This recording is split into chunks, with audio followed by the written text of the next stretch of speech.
friends, welcome to Pebbles. நான் உங்கள் கோபி சுதா. நம்ம இன்னைக்கு செய்ய போறது கைக்குத்தல் அரிசி தோசை. தோசையில வந்து நம்ம நிறைய வெரைட்டி செய்யலாம். அதாவது தக்காளி தோசை, கேரட் தோசை, கேப்சிகம் தோசை. அது மட்டும் இல்லாம சின்ன வெங்காயம், ஊத்தாப்பம் மாதிரி எல்லாமே என்னன்னா ஊத்தாப்பம் மாதிரி தான் நம்ம செஞ்சு ஆட் பண்ண போறோம். இது கூட நம்ம பொடியும் நம்ம தூவலாம். இது எப்படி செய்யறதுன்னு பார்க்கலாம். கைக்குத்தல் அரிசிக்கு வந்து மாவு வந்து எவ்வளோ அளவு, அதாவது அரிசி எவ்வளோ அளவுன்னு சொல்கிறேன். 4 டம்ளர் அரிசி எடுத்துனா இதுக்கு வந்து 1 டம்ளர் அளவுக்கு உளுந்து கொஞ்சமாக வெந்தயம் சேர்த்து நல்லா 4 மணி நேரம் ஊற வச்சுட்டு 8 hours வந்து ஃபெர்மெண்டேஷன் டைமு. அதுக்கப்புறம் நல்லா புளிச்சதுக்கப்புறம் நம்ம தோசை ஊற்றி செய்ய போகிறோம். வாங்க எப்படி செய்யறதுன்னு பார்க்கலாம். நம்ம இப்போ செய்ய போகிறது கைக்குத்தல் அரிசி தோசை. நம்ம இதில் இட்லியும் செய்யலாம், தோசையும் செய்யலாம். எவ்வளவு அளவுன்னு சொல்கிறேன். நம்ம 4 டம்ளர் அளவுக்கு கைக்குத்தல் அரிசி எடுத்துக்கலாம். 1 2 3 4. இதுக்கு வந்து 1 டம்ளர் அளவுக்கு உளுத்தம்பருப்பு. உளுந்து கூட நம்ம கொஞ்சமாக வந்து அதாவது 1 டீஸ்பூன் அளவுக்கு வெந்தயம் ஆட் பண்ணிக்கலாம். இதை வந்து ஒரு 6 hours ஊற வச்சுக்கலாம். 6 hours ஊறினதுக்கப்புறம் நம்ம உளுந்து தனியாக அரிசி தனியாக போட்டு ஆட்ட போகிறோம். உளுந்து வந்து நல்லா ஊறிடுச்சு, அதாவது 6 hours ஆயிடுச்சு. இப்போ பார்த்திங்கன்னா தெரியும், வெந்தயமும் நல்லா ஊறிடுச்சு, அதாவது இந்த மாதிரி ஆயிடணும். இது உளுந்தும் ஊறிடுச்சு. அடுத்து நம்ம கைக்குத்தல் அரிசியும் நல்லா ஊறிடுச்சு. இது பாருங்கள், 6 ஹவர்ஸ்க்கு அப்புறம் நம்ம ஆட்ட போகிறோம். ஃபஸ்ட்டு நம்ம உளுந்து ஆட்டிக்கலாம். ஃபஸ்ட்டு ட்ரிங்கிங் வாட்டர் கொஞ்சம் ஆட் பண்ணிக்கலாம். கொஞ்சமாக தண்ணி விட்டுக்கலாம். ஆன் பண்ணிக்கலாம்.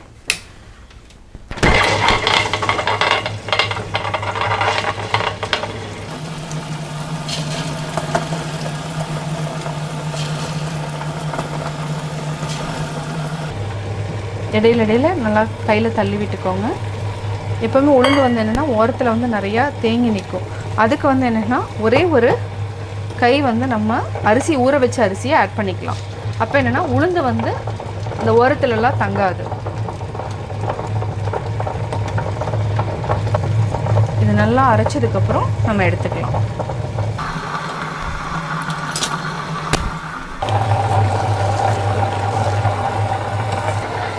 நம்ம எடுத்துக்கலாம்.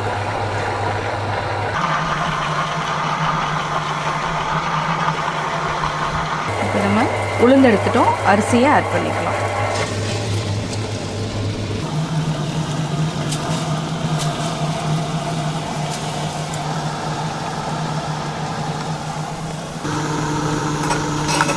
இப்போ நல்லா அரைச்சாச்சு. இது வந்து என்னென்னா இந்த அளவுக்கு இருந்தாலே போதும். இப்போ நம்ம எடுத்துக்கலாம்.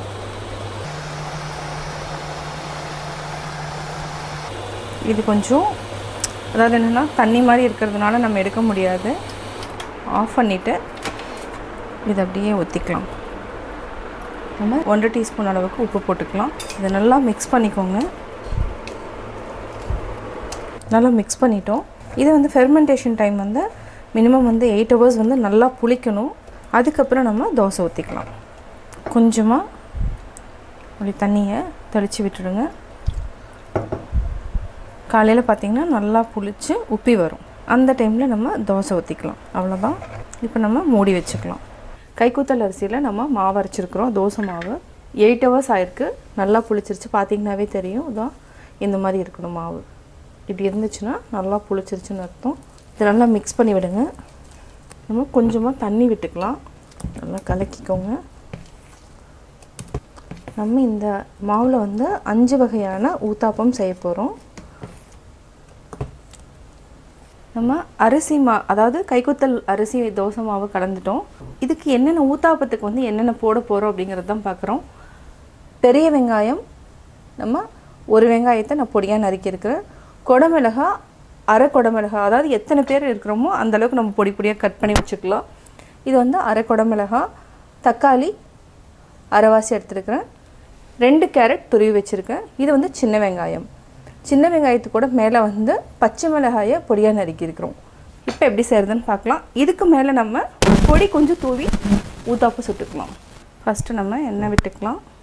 இது வந்து சைஸ் வந்து ஒரு சிலருக்கு சின்னதாக பிடிக்குன்னா சின்னதாக எடுத்துக்கலாம், கொஞ்சம் பெருசாக வேணால் பெருசாக எடுத்துக்கலாம். நான் வந்து இன்றைக்கி சின்ன தோசையாக தான் ஊற்ற போகிறேன். கொஞ்சம் வேகட்டும். ஃபஸ்ட்டு நம்ம பெரிய வெங்காயம் தோசை ஆட் பண்ணிக்கலாம். ஃபஸ்ட்டு நம்ம ஒரு கரண்டியால் நல்லா ப்ரெஸ் பண்ணி விட்டுக்கலாம். இது நல்லா வந்து உள்ளே போயிடும். அதாவது மாவு வந்து நிறையா இருக்கிறதுனால இது எல்லாமே உள்ளே போயிடும். கொஞ்சமாக எண்ணெய் விட்டுக்கலாம். நல்லா வெந்துருச்சு. இதை நம்ம அப்படியே திருப்பி போட்டுக்கலாம்.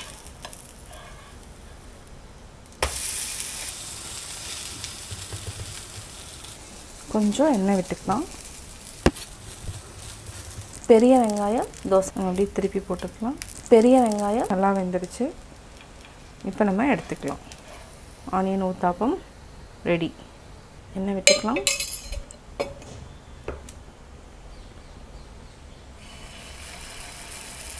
ரெண்டு கேரட் துருவி வச்சுருக்கேன். இதை ஆட் பண்ணிக்கலாம்.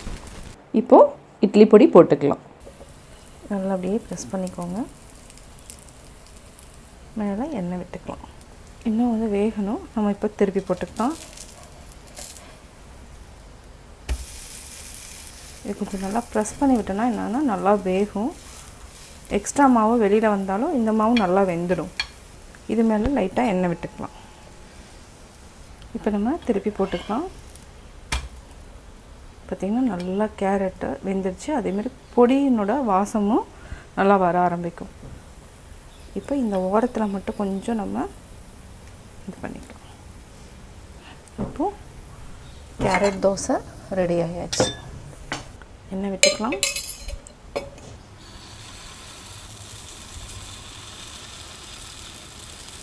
அடுத்து நம்ம தக்காளி தோசை போட்டுக்கலாம். பொடி பொடியாக கட் பண்ணி வச்ச தக்காளி. இது வந்து லைட்டாக கொஞ்சம் காரமாக இருக்கிறதுக்காக நம்ம பச்சை மிளகாயும் லைட்டாக ஆட் பண்ணிக்கலாம்.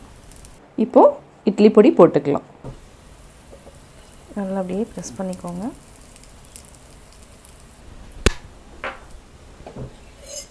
இப்போ கொஞ்சம் எண்ணெய் விட்டுக்கலாம். தக்காளி தோசை நம்ம அப்படியே திருப்பி போட்டுக்கலாம். இது நல்லா ப்ரெஸ் பண்ணி விட்டுக்கோங்க. அப்போ தான் நல்லா வேகும். அதே மாதிரி இந்த எக்ஸ்ட்ரா வந்து அதுக்கப்புறம் திருப்பி போட்டோன்னா நல்லா வெந்துடும். தக்காளி நல்லா வெந்துருச்சு. இப்போ நம்ம எடுத்துக்கலாம்.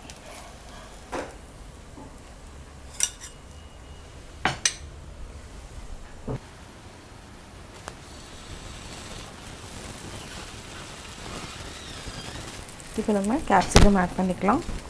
இதுக்கு வந்து ஸ்பைசிக்கு வந்து நம்ம பெப்பர் ஆட் பண்ணிக்கலாம். இதுக்கு இட்லி பொடி ஆட் பண்ணால் டேஸ்ட் இருக்காது. பெப்பர் பவுடர் ஆட் பண்ணோன்னா கொஞ்சம் நல்லாயிருக்கும். டேஸ்ட் வந்து நல்லாயிருக்கும். இப்போ கொஞ்சம் எண்ணெய் விட்டுக்கலாம். நல்லா அப்படியே ப்ரெஸ் பண்ணிக்கோங்க. இப்போ நம்ம திருப்பி போட்டுக்கலாம். இந்த மாதிரி எக்ஸ்ட்ரா வரது நம்ம எண்ணெயை ஊற்றிட்டு நல்லா வேக வச்சுக்கலாம். இல்லைனா வந்து என்னென்னா அந்த மாவு அப்படியே இருக்கும். ஓரத்தில் எண்ணெய் விட்டுக்கலாம். இப்போ திருப்பி போட்டுக்கலாம். கேப்சிகம் தோசை ரெடி ஆயாச்சு. இதையே நம்ம எடுத்துக்கலாம். கொஞ்சமாக எண்ணெய் விட்டுக்கலாம். அடுத்து நம்ம ஊற்ற போகிற தோசை சின்ன வெங்காயம் தோசை. இது பொடியாக கட் பண்ணி வச்சுருக்கிறேன். இதை அப்படியே ஸ்ப்ரெட் பண்ணிக்கோங்க. இதுக்கு நம்ம லைட்டாக பொடி தூவிக்கலாம். இது வந்து ஃப்ளேவருக்கு தான். எண்ணெய் ஊற்றிக்கலாம்.